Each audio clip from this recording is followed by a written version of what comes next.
Hi, strangers. Bill Culhane, along with Jim Ward from the Big Bid Theory. You found our best of 2015 episode. We're glad to have you back, and we hope you've had a great start to the new year as well. During the 2015 season, Jim, myself, our amazing staff, and of course you, helped put together 16 podcasts, which came out to be close to 350 minutes of everything from crazy bids to interviews with purchasing pros, tips, news, and more. Jim, we had let's say we had a lot of memorable moments in 2015. Well, hello, Billy boy. And how are you doing this evening? Doing well. Well, good. You have a good 2016 so far? So good. I'm looking forward to the start of 2016, our next season. Exactly. No, I am as well. So yeah, ladies and gentlemen, boys and girls, this is your lucky day. Okay, this is the best of the Big Bid Theory, which, yes, could be seen as an oxymoron, and I wouldn't even disagree. But that being said, it's the best of the best that we could find from season one. Bill, I look back at the shows that we had done over, the couple shows over the Burning Man fiasco when I had the fisticuffs with Stephen Cutter. That was that a high point or a low point? It was memorable. Okay, it was a memorable point. There we go. Thank you. And just all of the various discussions which really did stimulate a lot of dialogue. So, yeah, I think you guys are going to really enjoy this. So here is a recapitulation of the best of Season 1 of the Big Bid Theory. Enjoy. As the name of this episode implies, Birth of a Procurement podcast, welcome to the first ever history-making edition of the Big Bid Theory. Our maiden voyage of the Big Bid Theory is off and running. As far as the body-worn cameras go, it just gives, it's a safety mechanism for the police officers or the law enforcement officials, as well as innocent bystanders, as well as the perpetrators. Now, seeing the government, the need for these in the government sector rise so quickly, that was quite alarming. 2012, roughly 33 bids on a state and local level for body-worn cameras. Okay, in 2013, that number jumps up to 61, and in 2014, there were 86. So people are local law enforcement folks are catching on to this. Now, in 2014, Texas had the highest number, followed, and this is a strange little combination, followed by Ohio. California is only at 6, even though their population is so high. Virginia and Florida. In our first edition, a couple of weeks ago, we talked in part about law enforcement use of body-worn cameras, events in Baltimore, of course, not far from where I grew up so many decades ago. Events in Baltimore provided some reinforcement that body-worn cameras aren't the answer, but can certainly be a part of the solution in terms of transparency and protecting the interests of all parties involved. Jim, you were way out in front of this literally months ago before many of us. I even mentioned in our production meeting earlier this week, body-worn cameras, that was a phrase, a term foreign to me until I actually read your blog so many months ago. I see your expression. What's on your mind, the latest on body-worn cameras? Thanks, Bill. The whole reason I got interested in the body-worn camera arena was it seems like every month there's been a police episode that's hit the news, okay? And each one of them had this term body-worn camera. One day I just decided, what the heck is that? So that's when I decided to write that initial article on the BidPrime blog. And boy, it was prophetic. Literally, every month since I've written it, it seems to get so much more airplay than even the previous incident. So obviously Baltimore happened. You know, we can't deny it. We have to accept that. And some interesting things are happening in the body-worn camera market from the fallout. So a little-known fact, first off, I don't know if you're aware of this, but Baltimore did not, not only did not have body-worn cameras for their police officers, but their mayor, Stephanie Rollins Blake, shot down a proposal to have put out an RFP last November that would have had 3,000 of the Baltimore Police Department wearing body-worn cameras. I had discussed Taser, Safety Vision, WatchGuard Video, Provision.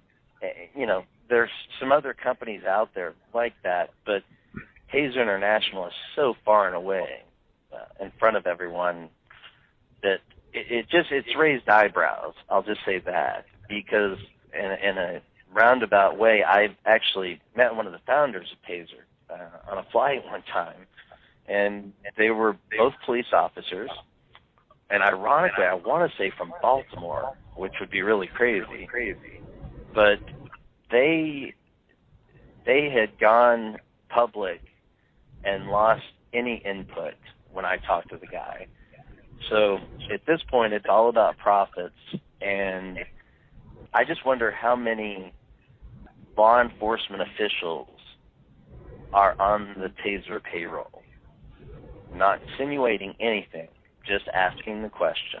Is when you talk about relationships, as we're doing this podcast here, is literally Tropical Storm Bill is going over us. It sure is, and it's not lost on me. Then California procurement, mentioned it at the top of the show. Much more to share. What's going on? Here's what's crazy. No one knows about the changes that are happening, and it's so disconcerting. I've talked with probably 100 people about it since our last podcast. 2 of them knew what I was talking about.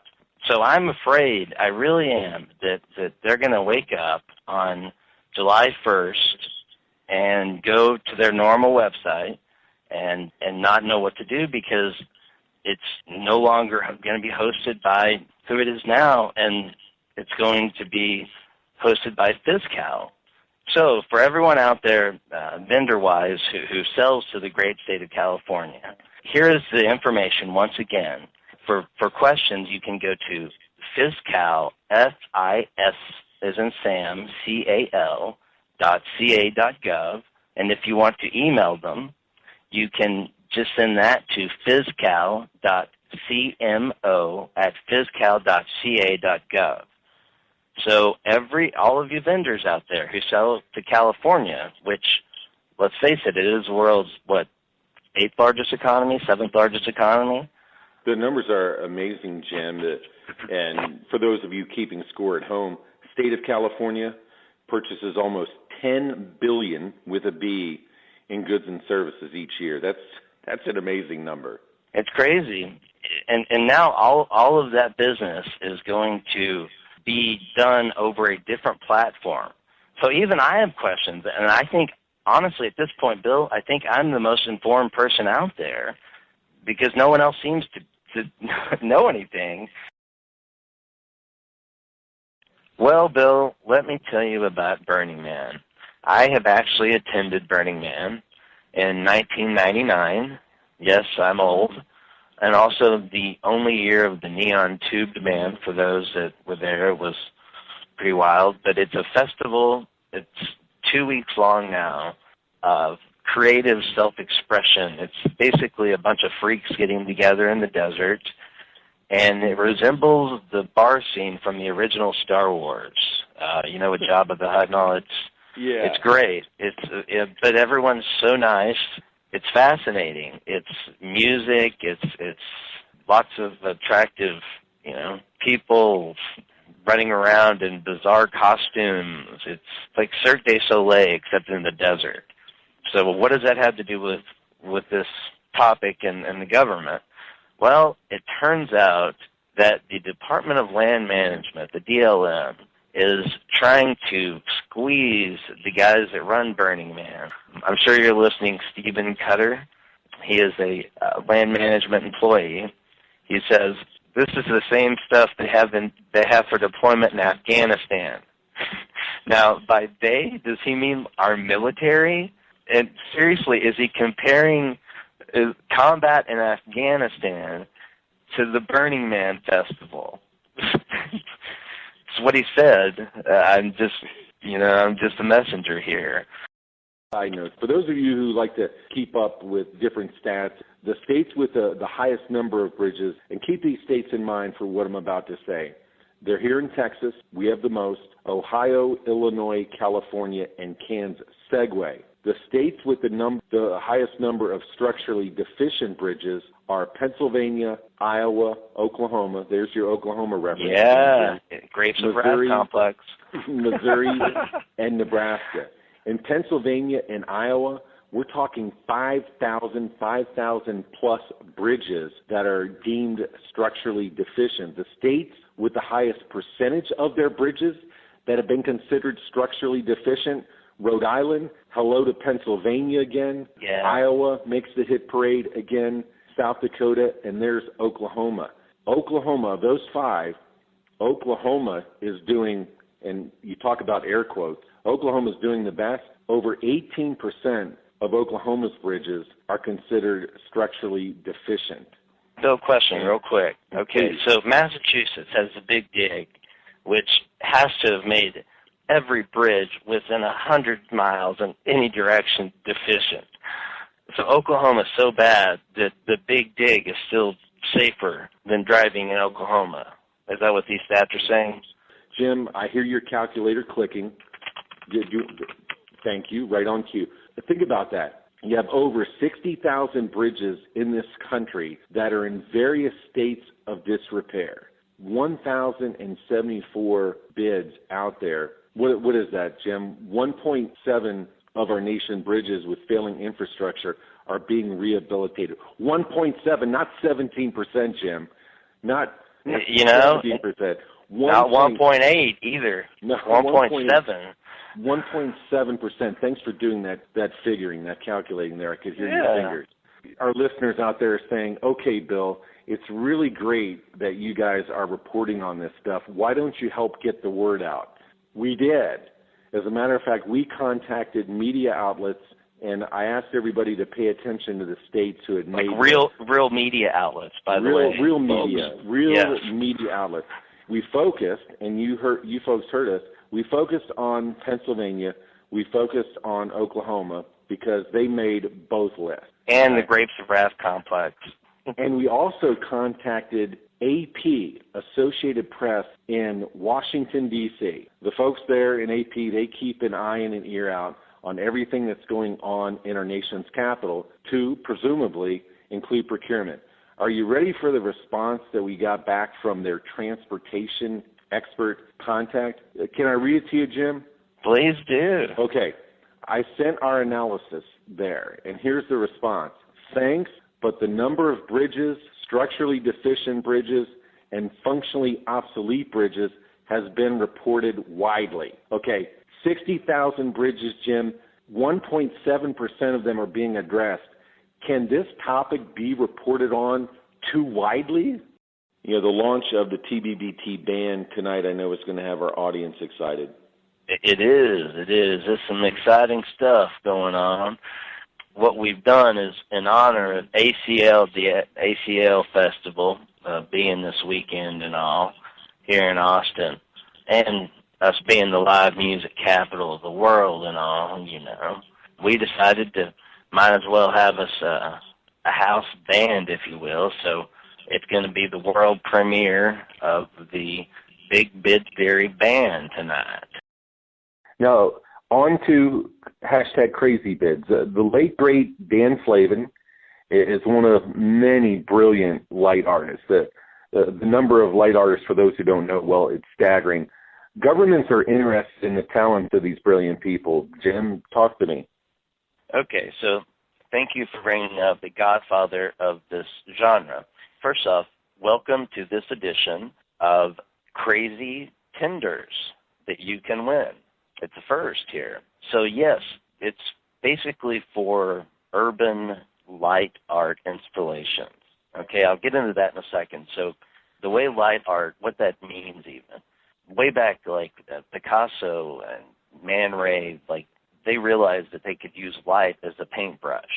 Like there's kind of a famous picture of Picasso kind of using this white light to create some figures. And so fast forward to post-World War II, basically the start of modern, I'm doing air quotes here, but modern art, you have some movements like the minimalists, and that's where the Dan Flavin, the great Dan Flavin, and just so you listeners know how much I worship this guy, on my Twitter page, the background I have is something that he had lit as an installation in Germany, that entire like structure. Everything is owed to him. Nowadays we have these things called light painting, which I actually myself have gotten into a little bit. Basically, it's long exposure photography meets trying to control the light. Art geeks out there will know what I'm talking about. The rest of you can just be comfortable in the fact that you're not an art geek. This could be our last podcast ever, depending on how things fall from this crazy bid, because I could be going to Mars, and it's a legitimate crazy bid that I'm going to try to win.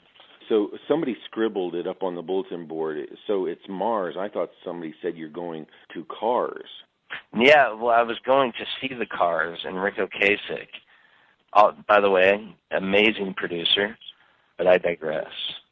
So yes, I'm going to Mars.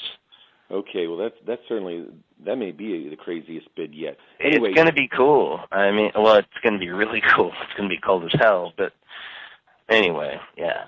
This podcast belongs to everyone with any stake in public sector procurement, and literally from sea to shining sea. For those of you who have been listening to the podcast for a while, you know most recent guests have been from Maine and Texas, just as two examples. Well, now we're going to go west to California, and we're very appreciative to bring on Mr. Angel Carrera, who's the Chief of Small Business and Disabled Veteran Business Enterprise and Outreach Services at the California Department of General Services. Well, hello, Bill. Hello, it's Your Majesty. Happy Jubilee! Happy Jubilee! Hey, Bill. So, I think the interview is can't wait to hear more from Terry. Looking forward to it. Okay, what about the crazy bid though? The crazy bid. I saw a draft of our format, of course. Yeah, no, I'm sorry, I was thrown off because I saw the Queen. Did you see the Queen of England was back there? But the crazy bid tonight is life imitating art, imitating life. I think. Boy, I think I just went really deep on that, Bill. We're going heavy on. I think I'm going a little existential here, if I may dare say. And I will. Jim, in short, your thoughts on season one?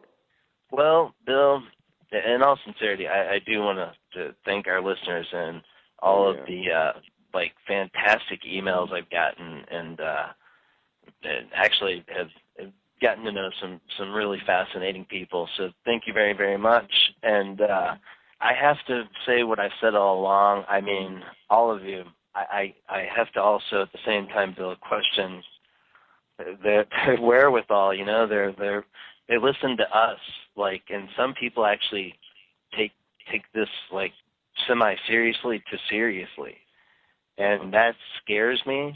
It does, and it makes me worried for the next generation. And I'll leave it at that. Very good. We do want to remind all of those people you mentioned. Please continue to download, share, and follow the podcast. Yes, stalk on us. iHeart. I mean, really, seriously, very we like kind stalkers. Bill loves them.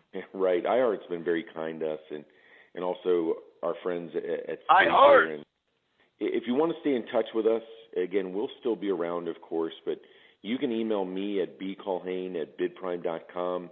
Jim mentioned his inbox fills up after we release episodes. Jim is at jward@bidprime.com. The show's Twitter is going to be alive and active. It's at The Big Bid Theory. And Jim, of course, is on Twitter as Jim Ward, the number 6. I'm contract_Hunter. For Jim, our dedicated staff, we've been so blessed with. Are those tears of joy or sadness I see across the room? Anyway, I just real quick, Bill. I just want to say a very, very quick thank you to Bill, because he is without peer when it comes to keeping me from getting arrested. It's been a team effort, but we do, as we wrap this first season up, we want to thank Terry Williams from PTAC again. Hashtag Terry Williams 2 R's. There you go, and thanks to you for helping us to make season 1 such an overwhelming success. We're blessed. The TBBT band is ready until season 2. Go Gunners, Barracudas, Tigers, and Bobcats, and we wish you all the best in growing your business. Ward